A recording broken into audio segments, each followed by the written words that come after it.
नमस्कार, आप देख रहे हैं एक मुलाकात जनता के सवालों के साथ और आज के हमारे खास मेहमान हैं मुकेश दीक्षित जी, जो कि भारतीय नामो संघ के मध्य प्रदेश के प्रदेश अध्यक्ष हैं। आइए इनके साथ हम आपको दिखाते हैं हमारे जिला ब्यूरो भिंड अरुण शुक्ला की खास मुलाकात।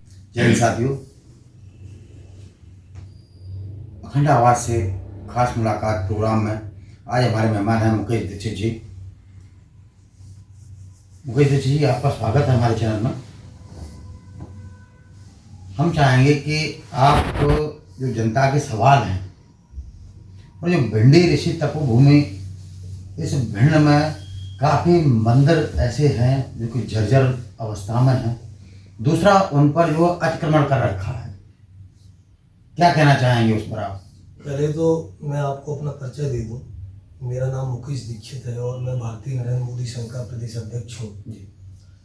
और मोदी व्यक्ति नहीं विचार है, राष्ट्र प्रगति का आधार है। इस उद्देश्य को लेकर संगठन का आज से 15 वर्ष पूर्व गठन किया गया था, जब हमारे देश के यशस्वी प्रधानमंत्री गुजरात के सीएम हुआ करते थे। उस समय देश के कुछ बुद्धिजीवियों ने और यहाँ के कुछ बड़े अधिवक्ताओं ने मिलकर और सामाजिक संगठनों ने मिलकर भारतीय नरेंद्र मोदी संघ का नमो संघ का गठन किया था। जैसा कि आपने पूछा, ये भिंड जिले की ही नहीं, संपूर्ण मध्य प्रदेश की बल्कि पूरे देश की ये स्थिति है कि आज देश के जो हमारे सनातन के जो मंदिर हैं, भिंड में लगभग गौरी सरोवर के किनारे 1 सैकड़ा से अधिक शिवालय विद्यमान हैं। और उन शिवालय, उन मंदिरों पर अगर देखा जाए तो लगभग यहाँ के कई बड़े राजनेताओं की, मैं किसी नेता का नाम नहीं लेना चाहता, लेकिन सभी राजनीतिक दलों के कई बड़े नेताओं की इन मंदिरों की जमीनों पर पिछले कई वर्षों से अवैध कब्जे हैं। आईटीआई के माध्यम से इस बात की जानकारी पूरे जिले में प्रकाशित भी हो चुकी है। कई बार बड़े समाचार पत्रों ने इस चीज़ को छापा भी है। भिंड का सबसे प्राचीन मंदिर, जिससे भिंड का उद्गम हुआ, हमारा भिंडी ऋषि मंदिर है, जिससे लगभग 1 सैकड़ा से अधिक जमीन लगी हुई है, कृषि भूमि लगी हुई है। उस जमीन पर आज यहाँ के दबंगों के, यहाँ के कई बड़े नेताओं के कब्जे हुए हैं। इसके अलावा भिंड का ऐतिहासिक मंदिर बनखंडेश्वर मंदिर, जिसको पृथ्वीराज सिंह चौहान जी के कार्यकाल में आज से लगभग 500 वर्ष पूर्व उस मंदिर का निर्माण कराया गया था। मैं आपको विस्तार से बताना चाहता हूँ। भिंड में तीसरा मंदिर राधा कृष्ण जी का मंदिर, जहाँ यहाँ पर एक कमल बाबा नाम से एक संत हुआ करते थे, तो उस मंदिर से भी यहाँ लगभग 200 बीघा के ऊपर जमीन लगी हुई है। भिंड जिले के ऐसे 1 सैकड़ा से अधिक मंदिर हैं, जिन मंदिरों पर यहाँ के भूमाफियाओं के, यहाँ के कई बड़े राजनीतिक दलों के बड़े नेताओं के उन मंदिरों पर कब्जे हैं। इसको लेकर समय समय पर यहाँ के भिंड के कई सामाजिक संगठनों ने जिला प्रशासन को ज्ञापन के माध्यम से अवगत भी कराया, लेकिन कोई कार्रवाई नहीं हुई। तो क्या माना है इस चीज़ को? क्या जो शासन का दबाव है, यानी कि जिसे कहते हैं गुंडागर्दी, क्या जो लोग वहाँ पे जो है उस चीज़ पे महंत बन के बैठ गए हैं, या जो उनके आस पड़ोस में हैं? बिल्कुल, अगर भिंड ऋषि मंदिर की जमीन की जांच करा दी जाए, बाबा बनखंडेश्वर मंदिर की जांच करा दी जाए, तो सब दूध का दूध पानी का पानी हो जाएगा। भिंड ऋषि मंदिर की लगभग 200 से ऊपर जमीन, 200 बीघा से ऊपर जमीन थी। आज वो 200 बीघा जमीन में लगभग 50 बीघा जमीन रह गई है। कई लोग कब्जे किए हुए हैं। आप उसका पूरा रिकॉर्ड उठा के देख लो। बाबा बनखंडेश्वर मंदिर की जमीन ही नहीं, बल्कि उनकी कुछ दुकानें भी हैं बजरिया के अंदर, उन दुकानों पर लोगों के अवैध कब्जे हैं। राधा कृष्ण मंदिर की जमीन पर लोगों के अवैध कब्जे हैं।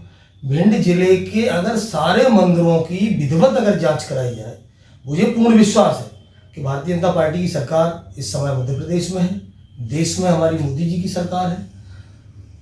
अभी बड़े स्तर पर हम लोग एक ज्ञापन भी देने वाले हैं, मंदिरों की जमीनों की जांच कराने वाले हैं। और कुछ मंदिरों पर तो जबरन लोग बैठे हुए हैं।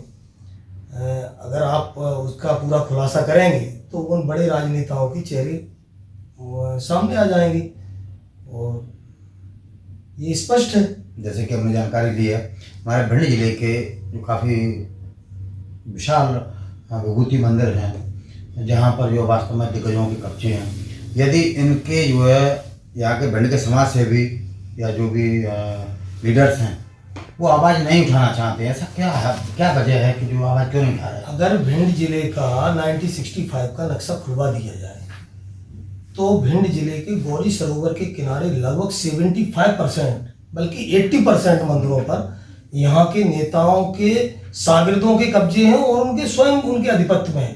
कई मंदिरों को उन्होंने अपना निवास स्थान बना रखा है, ये भी किसी से छिपा नहीं।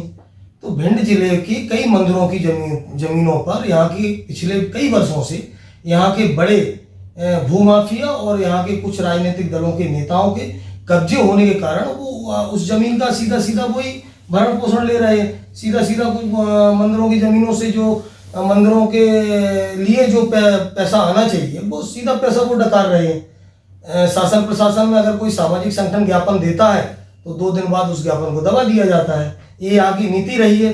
लेकिन इस बार ऐसा नहीं होगा, क्योंकि इस बार हमारे भिंड जिले को ऐसे 2 ईमानदार नेता मिले हैं, जिसमें अगर बात करें आज हमारे नवीन एवं नवकरणीय ऊर्जा कैबिनेट मंत्री आदरणीय राकेश शुक्ला जी, जो हमेशा से धार्मिक भावनाओं से ओतप्रोत रहे, जिनका हृदय हमेशा धार्मिकता से भरा हुआ है। और दूसरा हमारे लाहौर से जो अभी युवा नेता जीते हैं अमरीश शर्मा जी, वो भी धार्मिक भावनाओं से ओतप्रोत हैं। और इन दोनों नेताओं का आगामी समय में सबसे पहला मुद्दा यही है। जो अभी मेरी बात भी हुई थी और हम लोग अपने नमो संघ के माध्यम से ज्ञापन भी देने वाले हैं और इन मंदिरों की जमीनों का पूरा निराकरण कराने वाले हैं। इसके लिए अगर हम लोगों को धरना प्रदर्शन भी करना पड़े, वैसे मुझे लगता है कि ऐसा नहीं होगा। भारतीय जनता पार्टी की सरकार है, सनातन धर्म प्रेमियों की सरकार है और मोदी जी के कुशल नेतृत्व के चलते आज देश में जिस तरीके से हमारा जो अपरिकल्पनीय सपना था, जिसको हम कभी सपने में भी नहीं सोचते थे कि भगवान राम का इतना भव्य ऐतिहासिक और अभूतपूर्व मंदिर अयोध्या के अंदर बन के खड़ा हो जाएगा, वो आज सबकी आंखों के सामने है। धारा 370 समाप्त हुई, राम मंदिर का निर्माण हुआ। अब दूसरा जो हमारा काशी का, जो भगवान शंकर जी के त्रिशूल पर जो काशी की भूमि है, जिसको हमारे वेद बताते हैं, तो काशी के अंदर भी हमारा सनातन जो धर्म मंदिर है उसका विकास चल रहा है। सारे देश में जिस तरीके से सनातन की लहर चल रही है, हिंदू राष्ट्र और एक संविधान, एक मोदी जी का जो सपना है कि सबका विकास सबका साथ, वो जो लेकर चल रहे हैं, सारे धर्मों का सम्मान करते हुए जिस तरीके से कार्य कर रही है आज भारतीय जनता पार्टी की मोदी सरकार, वो भी सबके समक्ष है। जैसे कि आप बता रहे हैं कि सबका साथ सबका विकास, मोदी जी हमारे देश के यशस्वी प्रधानमंत्री जी हैं, उन्होंने काफ़ी जो है लाभे कार्य जनता को सौंप दिया है ताकि जनता का भला हो सके। लेकिन यही दूसरी जगह देखा जा रहा है कि देहात क्षेत्र में जाया जाए तो वहाँ के संबंधित कर्मचारी जो हैं बहुत ही ज़्यादा भ्रष्टाचार और ग्रामीणों पर अपना दबदबा बनाए हुए हैं। इस पर क्या कहना चाहेंगे? क्या कांग्रेस के ज़माने में क्या संबंधित अधिकारी नहीं हुआ करते थे? क्या भाजपा के पीरियड में ही संबंधित अधिकारी होना तय हुआ है? मैं आपकी बात से सहमत हूँ। मोदी सरकार की जो जन कल्याणकारी योजनाएं, जो आम जनमानस के हित के लिए जो योजनाओं को चालू किया गया, उन योजनाओं का अगर वास्तविक रूप से देखा जाए तो धरातल पर आम आदमी को उसका लाभ नहीं मिल पा रहा है। इसके दोषी